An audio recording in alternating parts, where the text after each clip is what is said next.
जय माता की। भक्तों, इस वीडियो में हम दुर्गा सप्तशती के पहले अध्याय का अध्ययन करेंगे।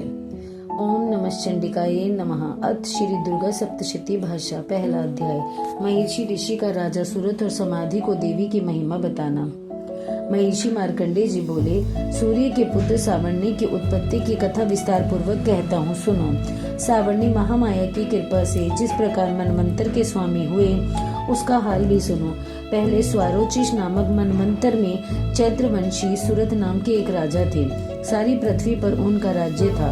वह प्रजा को अपने पुत्र के समान मानते थे, तो भी कोला विध्वंसी राजा उनके शत्रु बन गए। दुष्टों को दंड देने वाले राजा सूरत की उनके साथ लड़ाई हुई। कोला विध्वंसियों की संख्या में कम होने पर भी राजा सूरत युद्ध में उनसे हार गए। तब वह अपने नगर में आ गए। केवल अपने देश का राज्य ही उनके पास रह गया और वह उसी देश के राजा होकर राज्य करने लगे।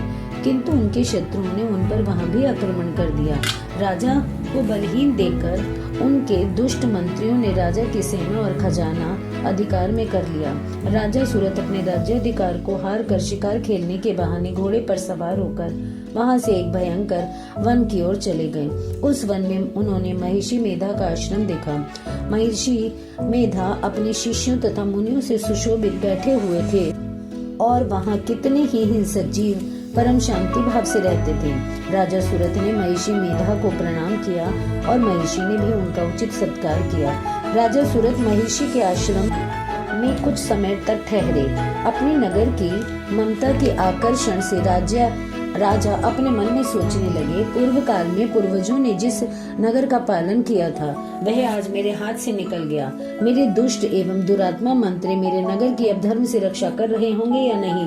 मेरा प्रधान हाथी, जो कि सदा मद की वर्षा करने वाला और शूरवीर था, मेरे वैरियों के वश में होकर न जाने क्या दुख भोग रहा होगा।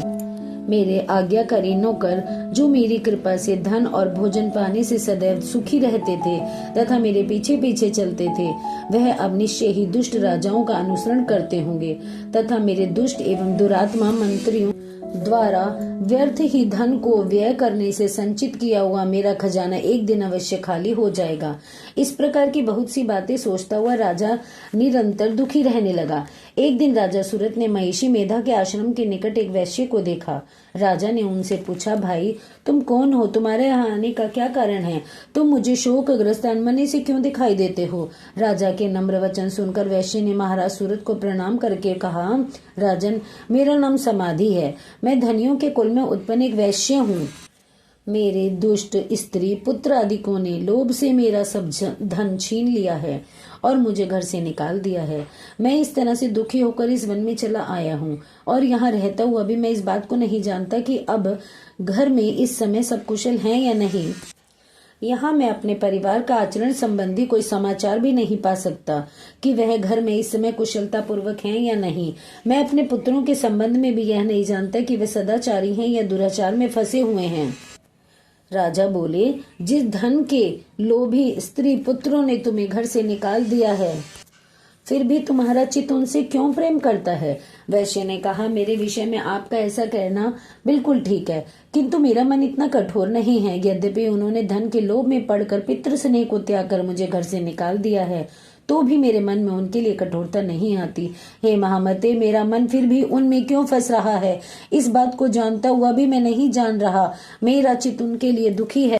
मैं उनके लिए लंबी लंबी सांसें ले रहा हूँ। उन लोगों में प्रेम नाम को नहीं है। फिर भी ऐसे नीच स्नेहियों के लिए मेरा हृदय कठोर नहीं होता। महिषी मार्कंडेय जी ने कहा, हे ब्राह्मण, इसके पश्चात महाराज सूरत और वह वैश्य दोनों महिषी मेधा के समीप गए और उनसे यथा योग्य न्याय संभाषण करके दोनों ने वार्ता आरंभ की। राजा बोले, हे भगवान, मैं आपसे एक बात पूछना चाहता हूँ, सो आप कृपा करके मुझे बतलाइए। मेरा मन मेरे अधीन नहीं है, इससे मैं बहुत दुखी हूँ। राज्य धन कादिक की चिंता अब तक मेरे में बनी हुई है और मेरी यह ममता ज्ञानियों की तरह बढ़ती ही जा रही है। और यह समाधि नामक वैश्य भी अपने घर से अपमानित होकर आया है। इसके स्वजनों ने भी इसे त्याग दिया है। स्वजनों से त्यागा हुआ भी यह उनसे हार्दिक प्रेम करता है। इस तरह हम दोनों दुखी हैं। हे महाभाग, उन लोगों के अवगुणों को देखकर भी हम दोनों के मन में उनके लिए ममता जनित आकर्षण उत्पन्न हो रहा है? हमारे ज्ञान रहता हुआ भी ऐसा क्यों है? अज्ञानी मनुष्यों की तरह हम दोनों में यह मूर्खता क्यों है? महर्षि मेधा ने कहा, विषम मार्ग का ज्ञान सब जंतुओं को है। सभी के लिए विषय पृथक पृथक होते हैं। कुछ प्राणी दिन में नहीं देखते तो कुछ रात को, परंतु कुछ जीव ऐसे हैं जो दिन और रात दोनों में देख सकते हैं। यह सत्य है कि मनुष्यों में ज्ञान प्रधान है, किंतु केवल मनुष्य ही ज्ञानी नहीं, पशु पक्षी आदि भी ज्ञान रखते हैं। जैसे यह पशु पक्षी ज्ञानी हैं, वैसे ही मनुष्यों का ज्ञान भी है, और जो ज्ञान मनुष्यों में है वैसा ही पशु पक्षियों में है, तथा अन्य बातें भी दोनों में एक जैसी पाई जाती हैं। ज्ञान होने पर भी इन पक्षियों की ओर देखो, जो कि भूख से पीड़ित बच्चों की चोंच में कितने प्रेम से अन्न के दाने डालते हैं। हे राजन, ऐसा ही प्रेम मनुष्यों में अपनी संतान के प्रति पाया जाता है। लोभ के कारण अपने उपकार का बदला पाने के लिए मनुष्य पुत्रों की इच्छा करता है और इस प्रकार मोह के गड्ढे में गिर जाता है। भगवान श्री हरि की जो माया है उसी से यह संसार मोहित हो रहा है। इसमें आश्चर्य की कोई बात नहीं, क्योंकि वह भगवान विष्णु की योग निद्रा है। यह माया ही तो है जिसके कारण संसार मोह में जकड़ा हुआ है। यही महामाया भगवती देवी ज्ञानियों के चित्त को बलपूर्वक खींचकर मोह में डाल देती है और उसी के द्वारा संपूर्ण जगत की उत्पत्ति होती है। यही भगवती देवी प्रसन्न होकर मनुष्य को मुक्ति प्रदान करती है। यही संसार के बंधन का कारण है तथा संपूर्ण ईश्वरों की भी स्वामिनी है। महाराज सुरथ ने पूछा, भगवान वह देवी कौन सी हैं जिसको आप महामाया कहते हैं? हे ब्राह्मण, वह कैसे उत्पन्न हुई? उनका क्या कार्य है? उनके चरित्र कौन कौन से हैं? प्रभु, उनका जैसा प्रभाव है, जैसा स्वरूप है, वह सब कृपा करके हमसे कहिए, हम सुनना चाहते हैं। महर्षि मेधा बोले, हे राजन, वह देवी तो नित्य स्वरूपा है, उसके द्वारा यह संसार रचा गया है। तब भी उसकी उत्पत्ति अनेक प्रकार से होती है। वह सब आप मुझसे सुनो। वह देवताओं का कार्य सिद्ध करने के लिए प्रकट होती है, उस समय वह उत्पन्न हुई कहलाती है। संसार को जलमय करके जब भगवान विष्णु योग निद्रा का आश्रय लेकर शेष शैया पर सो रहे थे, पर तब मधुकैटभ नाम के 2 असुर उनके कानों के मैल से प्रकट हुए और ब्रह्मा जी को मारने के लिए तैयार हो गए। श्री ब्रह्मा जी ने जब उन दोनों को अपनी ओर आते देखा और यह भी देखा कि भगवान विष्णु योग निद्रा का आश्रय लेकर सो रहे हैं, तो वह उस समय श्री भगवान को जगाने के लिए उनके नेत्रों में निवास करने वाली योग निद्रा की स्तुति करने लगे। श्री ब्रह्मा जी ने कहा, हे देवी, तुम ही स्वाहा, तुम ही स्वधा, तुम ही वष्टकार हो। स्वर भी तुम्हारा ही स्वरूप है, तुम ही जीवन देने वाली सुधा हो।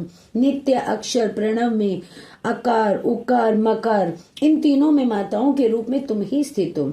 इनके अतिरिक्त जो बिंदु पथ अर्ध मात्रा है, जिसका कि विशेष रूप से उच्चारण नहीं किया जाता है, हे देवी, वह तुम ही हो। हे देवी, संख्या, सावित्री, परम जननी तुम ही हो। तुम इस विश्व को धारण करने वाली हो। तुमने ही इस जगत की रचना की है और तुम ही इस जगत का पालन करने वाली हो, और तुम ही कल्प के अंत में सबको भक्षण करने वाली हो। हे देवी, जगत की उत्पत्ति के समय तुम ही सृष्टि रूपा हो, पालन काल में स्थित रूपा हो और कल्प के अंत में संहार रूप धारण कर लेती हो। तुम ही महाविद्या, महामाया, महामेधा, महारात्रि, मोहरात्रि हो। श्री ईश्वरी और बोध स्वरूपा बुद्धि भी तुम ही हो। लज्जा, पुष्टि, तुष्टि, शांति और क्षमा भी तुम ही हो। तुम खड्ग धारणी, शूल धारणी, घोर रूपा तथा गदा, चक्र, शंख और धनुष के धारण करने वाली हो। बाण, भुशुंडी और परिग, यह भी तुम्हारे ही अस्त्र हैं। तुम सौम्य और सौम्यतर हो। यही नहीं, बल्कि जितनी भी सौम्य और सुंदर वस्तुएं इस संसार में हैं, उन सब से बढ़कर सुंदर रूप तुम हो। पर और अपर, सबसे पर रहने वाली सुंदर तुम ही हो। हे सर्वस्वरूपे देवी, जो भी सत असत पदार्थ हैं और उनमें जो शक्ति है वह तुम ही हो। ऐसी अवस्था में भला तुम्हारी स्तुति कौन कर सकता है?